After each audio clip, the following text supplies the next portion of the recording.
Who were the alchemists? Were they magicians concocting elixirs and potions?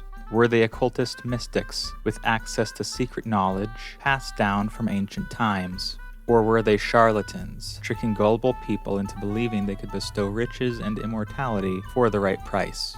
Well, none of the above really, though all of those descriptions do carry a kernel of truth. Alchemy was a proto-scientific system that sought to understand, transform, and purify natural materials. It started in Egypt. When exactly, no one knows for sure.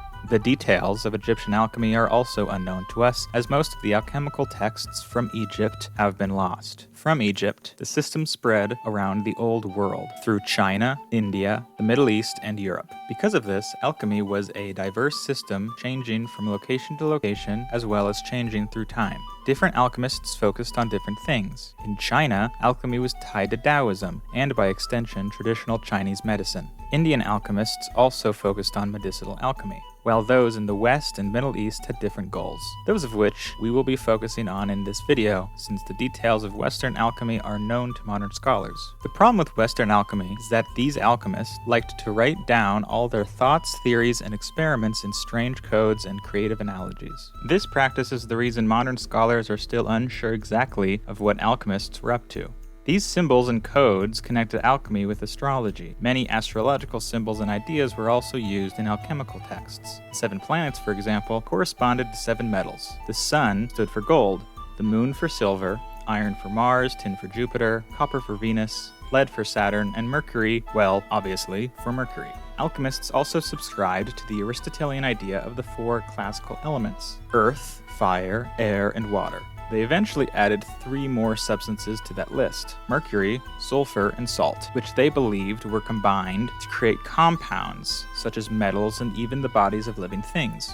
All of this secrecy, allegory, and mystical thought contributed to the modern view of alchemists as sorcerers or magicians. Whether alchemists used this magical language to simply hide away their knowledge, or if they really believed in the spiritual and supernatural connections to their work remains to be seen. More than likely, it was a mixture of both. Okay, so what do we know? In general, alchemy had 3 main goals. The first was the transmutation of base metals like lead into precious metals like gold. This process was called chrysopoeia. The second was the manufacture of the elixir of life, able to stave off death as well as cure all illnesses. And lastly, the creation of an alkahest, or a universal solvent, able to dissolve anything, even gold. How they thought they could contain such a substance eludes me, but I digress.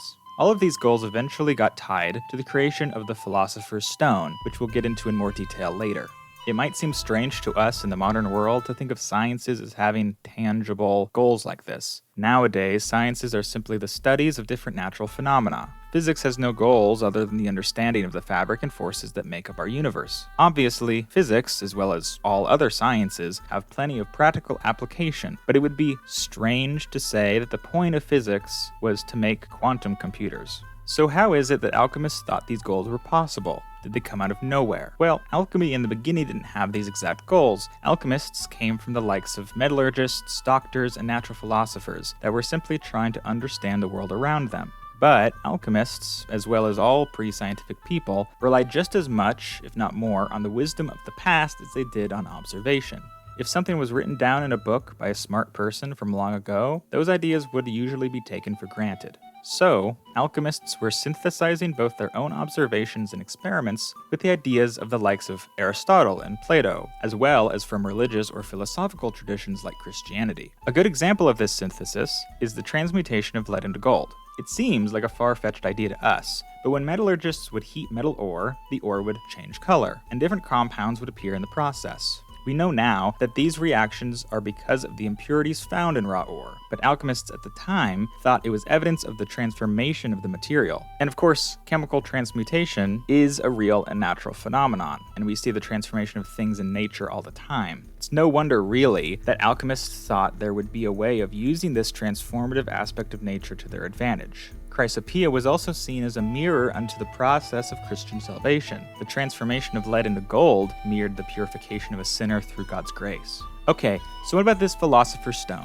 The process of creating the stone was varied. Different texts gave slightly different instructions, with different alchemists having varied approaches. In general, it was achieved through heating various elements together until the combination of these elements would go through a number of color changes. The material would first turn black, then white, then yellow, red, and finally, at least in theory, it would become the Philosopher's Stone. This stone could then be used to turn base metals into gold by heating some of it with said base metal. It could also be ingested by making it into a powder and dissolving it into wine. That process would create the elixir of life. Many alchemists, especially in the late medieval period as well as in the Renaissance, were obsessed with creating the stone. The creation of it was known as the magnum opus, or great work, and it became the main goal of later alchemists. Legends would often pop up about someone successfully creating the stone, and these stories kept the dream alive for future alchemists. Many famous scientists and philosophers were alchemists. Isaac Newton, the inventor of calculus, was also an alchemist in his spare time. Tycho Brahe, the famous astronomer, was an alchemist. And Robert Boyle, known as the father of chemistry, was originally an alchemist. Alchemy was an extremely important precursor to the sciences of chemistry and medicine, and though it failed to reach its aims, it made very important discoveries and inventions. Chinese alchemists are credited with the creation of gunpowder, and Western alchemists discovered sulfuric acid as well as other important chemical compounds. Alchemists made important contributions to metallurgy, ceramics, glassmaking, and medicine. In the 15th century, alchemy had grown a bad reputation. Writers like Chaucer and others mocked alchemists as liars and quacks. Pope John XXII, as well as King Henry IV of England, made alchemy illegal. Alchemy was revived in the Renaissance, but in the 18th century, after the scientific revolution, alchemy once again gained a reputation of charlatanism. After that, alchemy slowly declined. Modern-day alchemists, who, yes, do exist, move mostly within esoteric or New Age circles. Because of this, the modern view of alchemy is generally negative, or at least it's not taken very seriously. Which is a real shame, because while the science of alchemy has been widely discredited, it should be looked on, at least historically, with a bit more respect. Thanks for watching.